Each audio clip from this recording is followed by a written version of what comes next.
Okay, we're going to start with the background.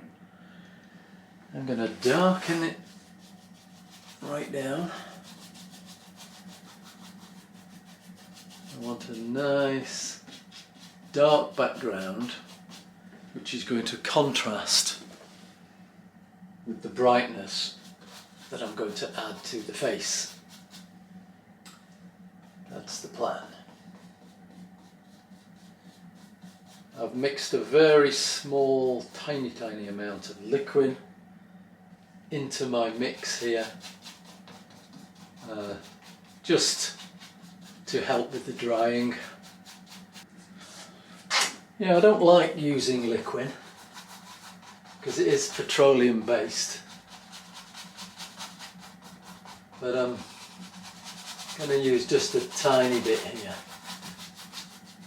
just so I don't have to wait a couple of days for this to be dry. It'll be dry by tomorrow.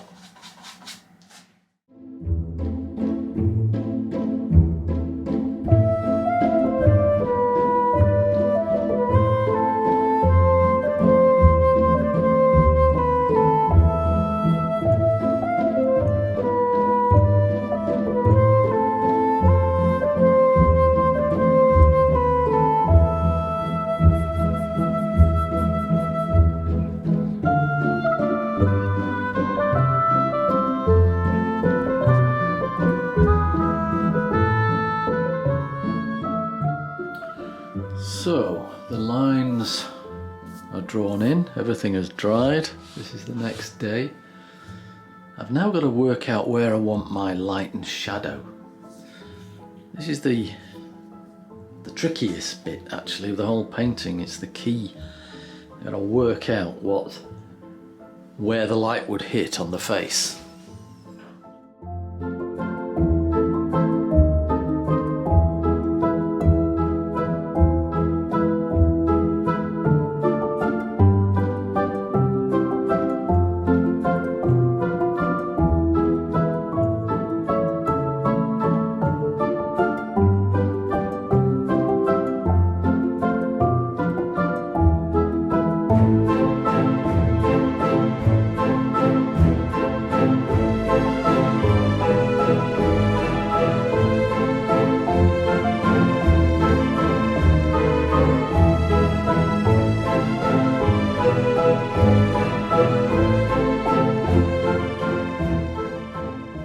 So mostly shadow, but that's what's going to make it beautiful. Now that's my plan. You've always got to have a plan. So I'm just thinking about these shadows all the time. It's a crucial part of the picture, this actually. It's like how much light do we allow in?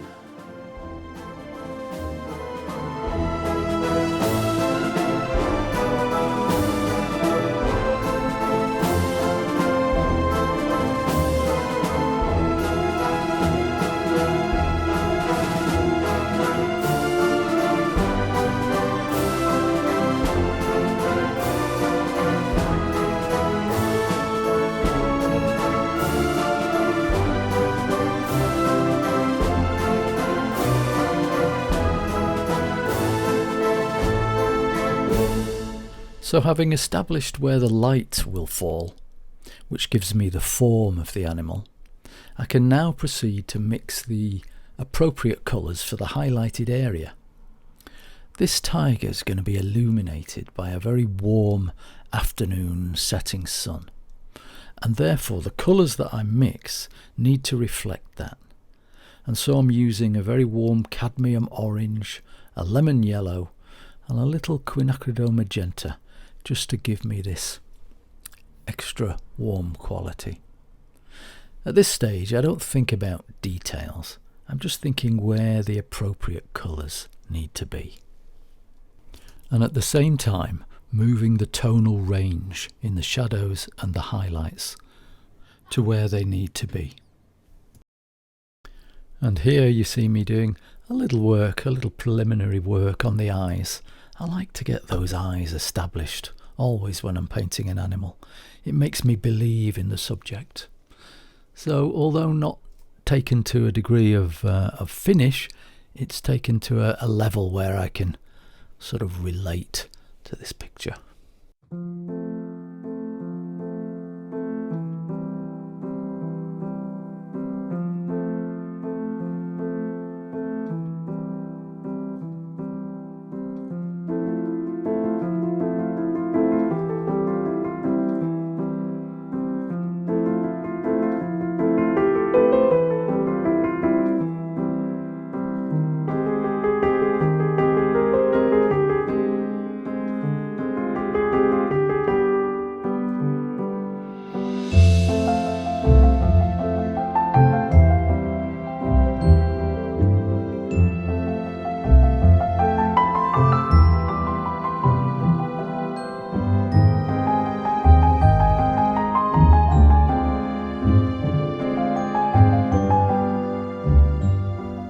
Now the colour scheme for this picture is coming from my imagination, and so I need to approach it bit by bit. It needs to be finely balanced. I don't really know what these tonal values have to be. They're sort of in that foggy zone within your imagination. So what I'm doing here is switching back to the background. I think I'm happy with the tonal range on the tiger's face, but I want to match that and balance it with the colours and tones that the background's got to have. Everything has to balance, and so I do things gradually, moving everything forward until I feel that it's finely tuned.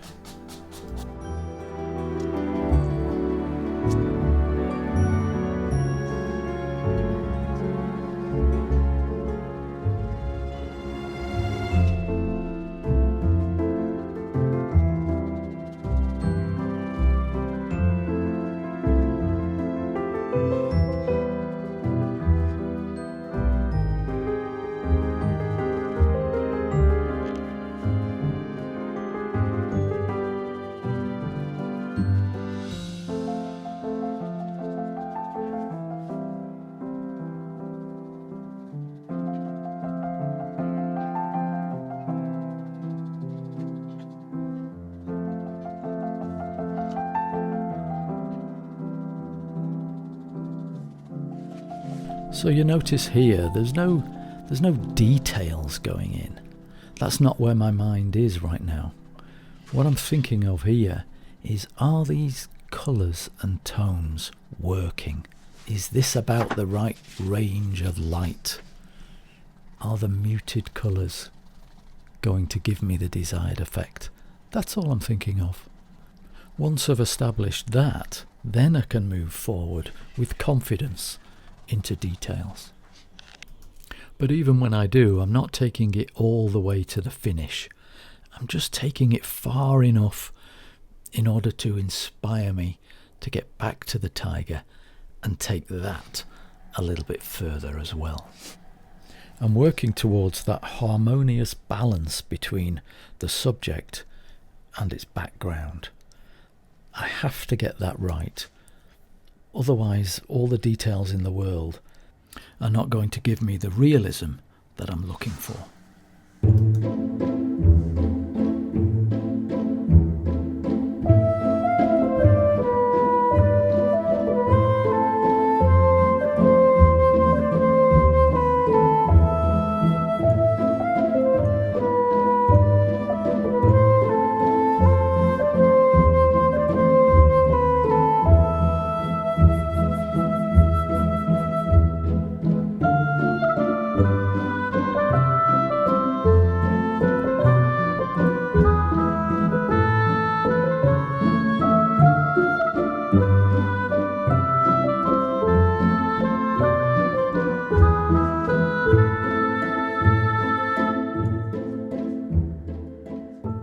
Now I use this ear as a testing ground.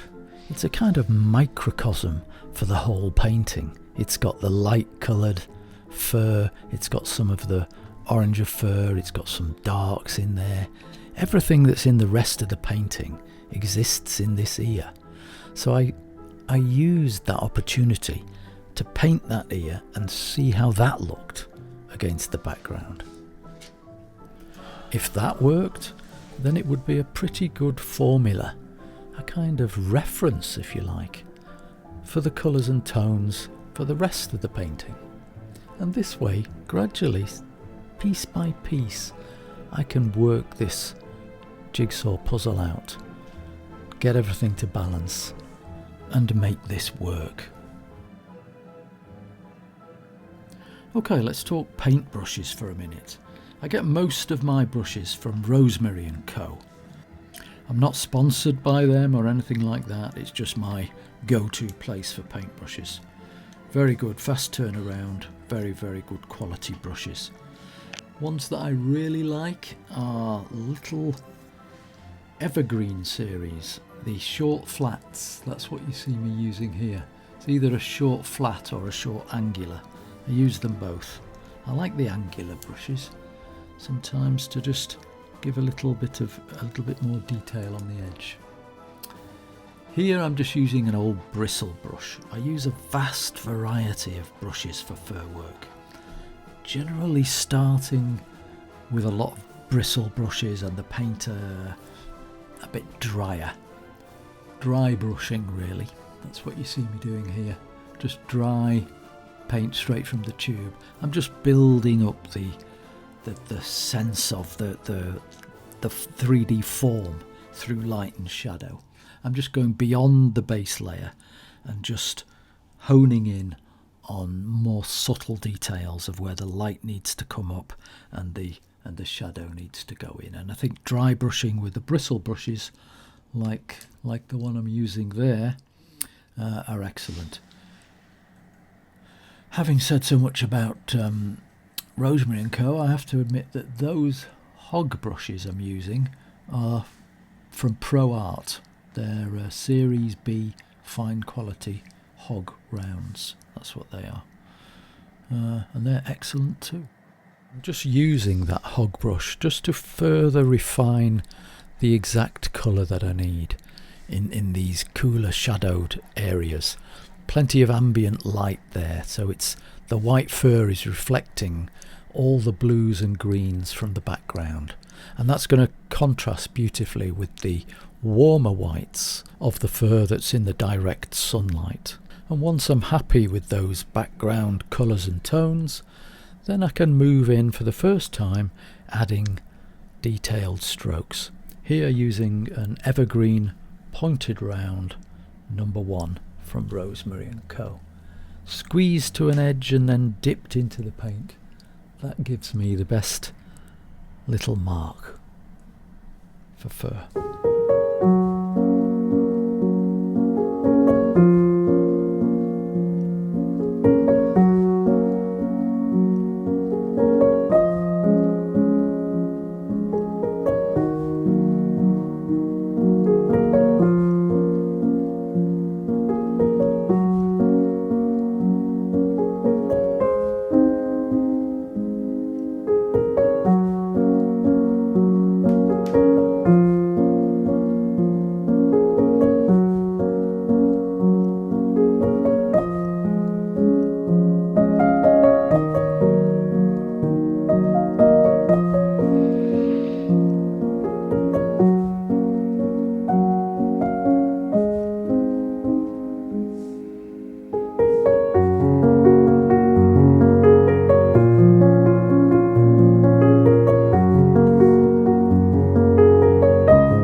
What's important here isn't just the brush stroke, that it makes a nice fine line, but what really matters is that the line that you do make is exactly the right colour and tone. That's what really matters here. And I'm getting those in, and then I'll think about softening them down, maybe softening some edges, refining that stroke a little more.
Well, I hope you're enjoying this video, and if you are, please don't forget to take a Rosemary & Co. Evergreen short flat paintbrush and press that like and subscribe button. Thanks, really appreciate it.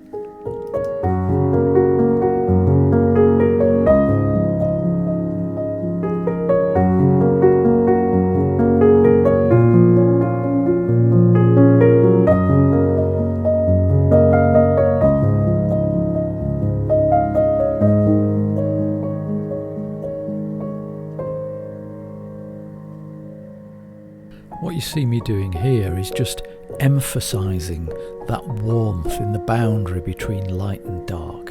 I'm just bringing out that real rich, warm colour, so vital to this painting.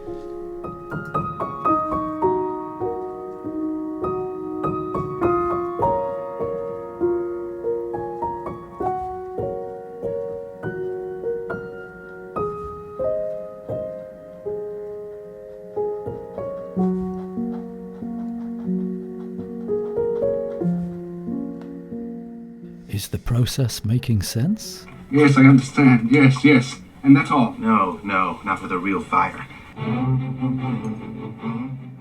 And that's the beauty of this process. You do all that preparatory work, you get everything prepared, ready for these final marks, which are the brightest, most colourful, with a little bit of impasto in them as well, and that can really make the fur stand out.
touch of that rich orangey colour around the edge of the tiger's eye just gives it that little bit of extra something.